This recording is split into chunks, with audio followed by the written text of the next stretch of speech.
Hello everyone and welcome back to the channel and welcome to obviously a new show review series kind of thing that we're doing for What If, which came out this Wednesday or yesterday actually on Disney Plus. And we're going to give you our thoughts and opinions and maybe point out some Easter eggs that you missed. And so we'll start with some quick non-spoiler review first. So yeah. It was alright. I don't really have much to say on it, to be honest. I mean, it was fine. I mean, there wasn't, the only thing that, I can really say, I think I still need to get used to the animation style. I'm not the biggest fan of that. I've kind of, said that before. I don't know, it looks kind of weird. It's not animated badly, but I don't know. Maybe I'm just not into that kind of style. Yeah, it looks a bit unusual. I don't think either of us have watched anything with that kind of animation style. I watched Star Wars Resistance. Does that count? I don't know. I mean, it does look kind of like that, but the animation I just need to get used to. The voice acting is hit and miss. I think Josh Keaton as Captain America, or Chris Evans. Not Chris Evans, Captain.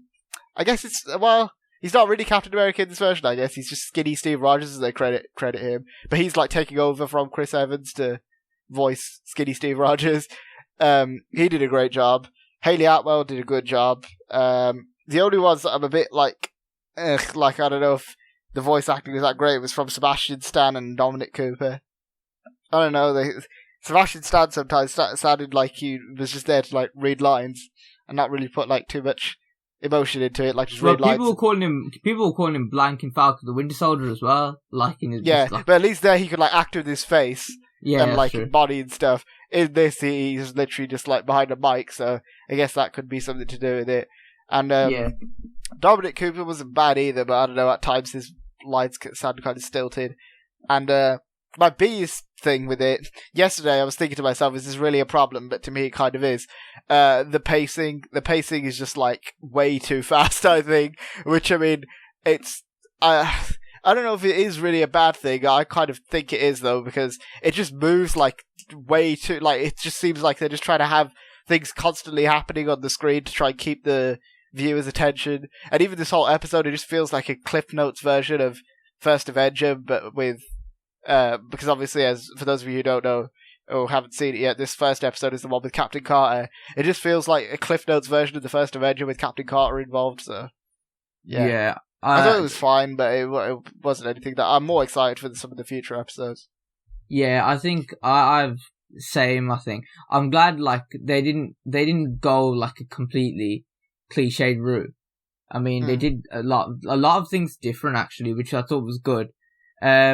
But yeah, like I said, I thought it was okay. I wasn't super in love with it, but I wasn't I didn't hate it either. So that's pretty much all I have to say with non-spoiler stuff. So should we get into some spoilers? Even though there's not that much to spoil, but yeah, we can talk about the episode in general. I mean, spoiler alert. If you haven't seen it already, go check it out. So you might might as well watch it. I guess to build up to the next 3 episodes. So yeah, true. Well, I don't think we don't really need to talk about the whole plot of this episode. Just pick up on a few key points. Obviously, as it was shown mostly in the trailers, I think this was the episode probably shown most in the trailers. Or this and the T'Challa Star-Lord one was. The character most highlighted was definitely, I think, Captain Carter in most of the trailers. So like we see in the trailers, this is the world where Peggy becomes. Gets the super soldier serum instead of Steve, and then because she chooses to stay in the room instead of going into the booth like she did in the movie. That was a bit. I thought it was a bit weird. I don't know. I felt like that was a very, very small decision. I don't know. I guess it's that kind of butterfly effect, isn't it? Where if you do something small, it changes loads. True. One thing I do want to say actually, which isn't really related to the episode, I like the intro and the outro with the Watcher stuff. I like that too. Sick. It's Jeffrey Wright as the Watcher. That's obviously going to be good. I think. Yeah. I thought that was great. And then, so basically, there's this whole thing in the episode, which I thought was expected. the women can't be soldiers kind of like topic, stigma.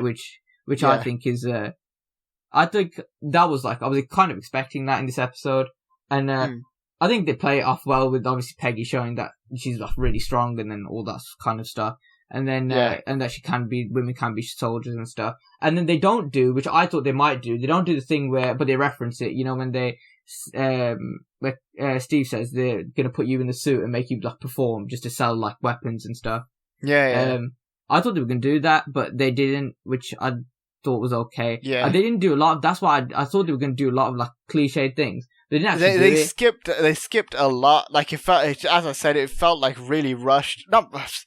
It felt way too fast to me. Like the way that obviously she gets the super soldier serum, then she's like just kind of chilling for a bit and training, and then Howard Stark kind of just gives a suit randomly that he just plucked out of thin air, I suppose. Even though the suit should have been made for Captain America because he was the one who was supposed to get the serums, and they would have designed everything around him. But I guess that's kind of negligible.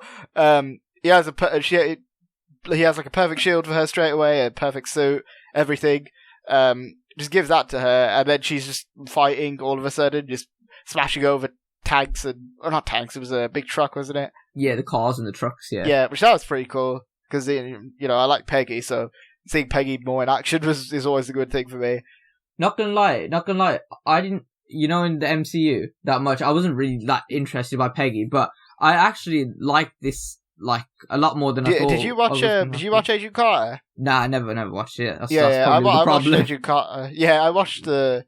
I don't know if there was a second season. I can't remember, but I definitely watched the first season, and it was pretty good. So it did get cancelled after a certain point, but I don't remember. It did, yeah, because of I think that was like when Fox and like Marvel's relationship started to break down or something. They were moving towards Netflix for a while, and now obviously Disney Plus. But yeah, to see Peggy in action again was good. The Hydra Stomper, I think, was my favorite part of the episode. I liked the fact that it was powered by the Tesseract. I liked the fact that it was like I liked the fact that it looked like the Mark 1 suit for Iron Man. I thought the Hydra Stomper thing was pretty cool. I mean, the cynical part of me thinks it's just there to sell toys, but then obviously it does make sense that they'd want to put Steve in the line of action somehow. So I guess that they gave him the Hydra Stomper suit. But yeah, that stuff was pretty cool. They have the whole montage where Peggy's like fighting and doing all the stuff from First Avenger, where she goes and breaks Bucky out of jail, and they even had that line from First Avenger. I don't remember who says it to her in there, but they said he says like "Who are you, the Queen?" or something like that. So they referenced that. I mean, and I think in First Avenger she punched the guy in the face who said that, so I'm surprised they didn't do that. But I mean, they referenced one other thing as well, which I want to talk about, which is like the main reference I kind of picked up when when Bucky's about to fall off the train, where he actually falls off and dies in the First Avenger, she like grabs him and he says, "Oh, you nearly yanked my arm off." I like that. I like that. Like, tee-hee, that's pretty funny. Yeah. Does that mean Bucky doesn't become Winter Soldier in this timeline? I guess, and then I guess so. Yeah. What happens to Steve not. Then? I guess actually, because he dies. Yeah. Or what if Steve's evil now? Yeah, Steve-ul. Yeah, Steve-ul. Steve Knievel. Right, anyway, let's move on. I don't know. And then then they reference the things at the end. Let's actually talk about the final battle sequence. As we said, this thing, at some point in this, by the way, I just want to say that, because again, it moves way too fast, in my opinion. Like, it's just constantly things just happening on the screen. And even, like, the dialogue, the main part I picked up on it, when, Howard gives Peggy the suit. Yeah. And he's like talking at like 6 million miles an hour, just showing her everything. I was like, this is like moving way too fast. But at some point within all this that's happening, Red Skull shows up, obviously voiced by Ross Marquand, who played him in Infinity War and Endgame. He didn't play him in First Avenger, that's Hugo Weaving.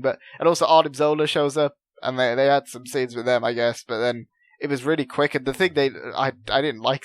I mean, I know it's like an alternate timeline. I didn't like what they did with Red Skull, though. I thought that was kind of stupid. What happened to Red Skull at the end? I actually don't remember what happened to him.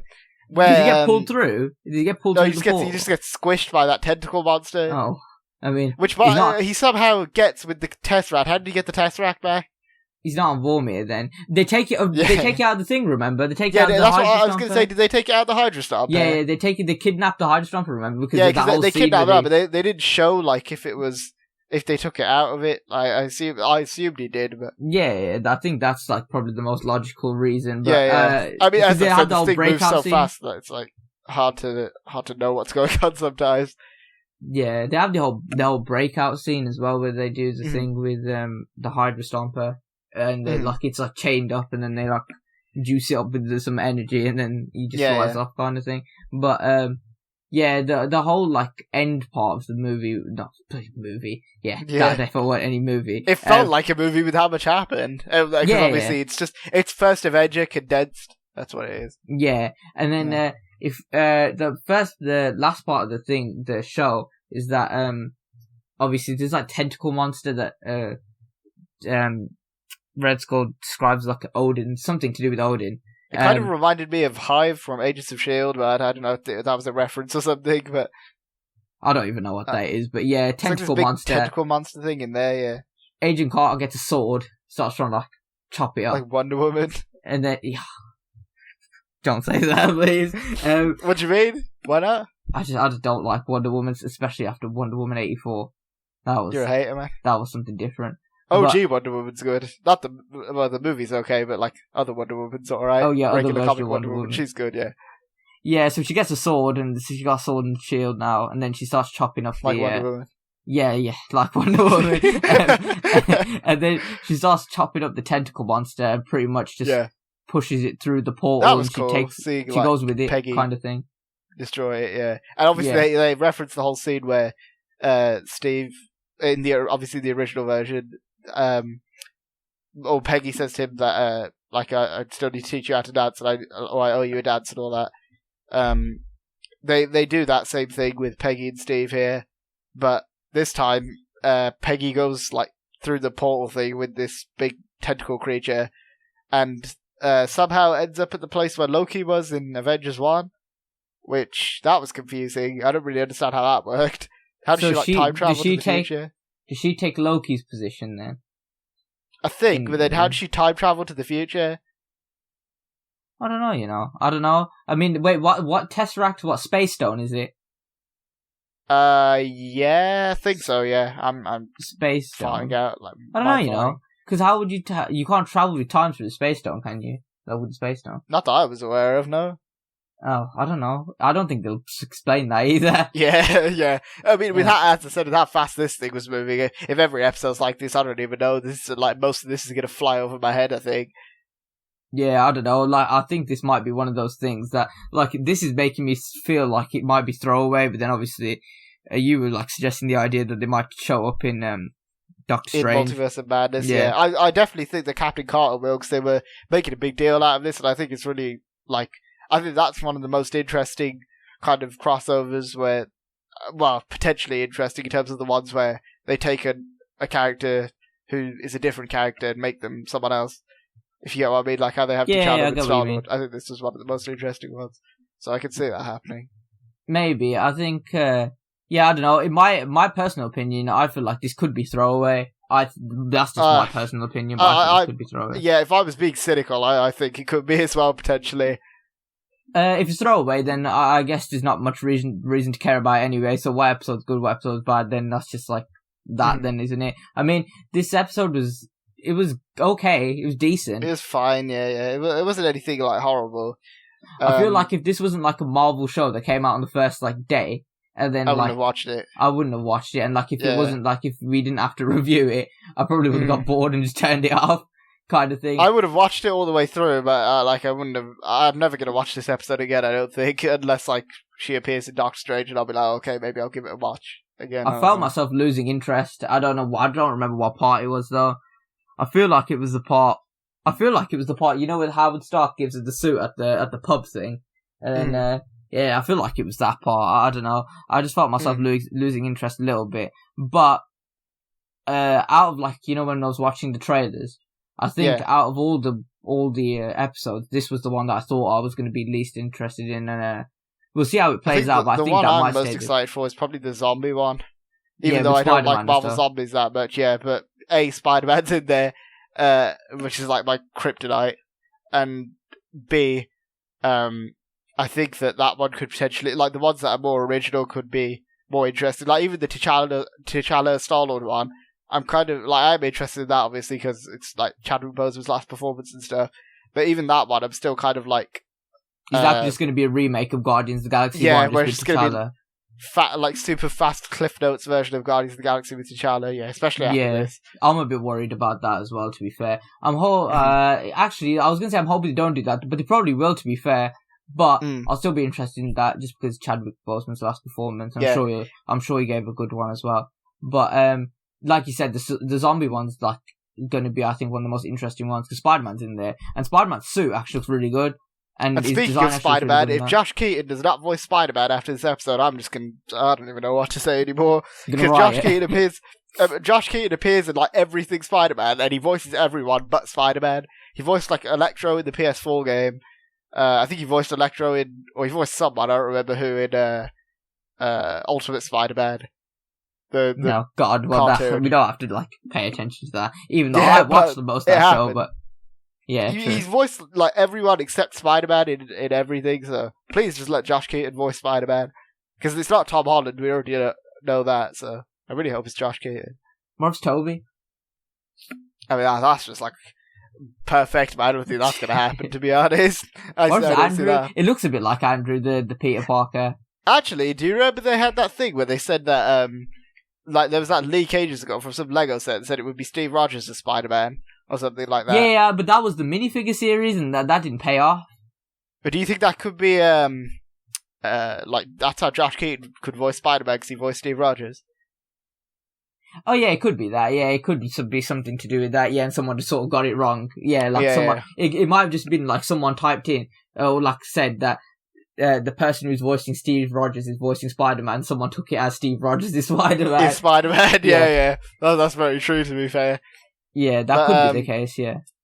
Yeah, I guess that's about it. There wasn't a whole lot to be said about this episode. It was alright.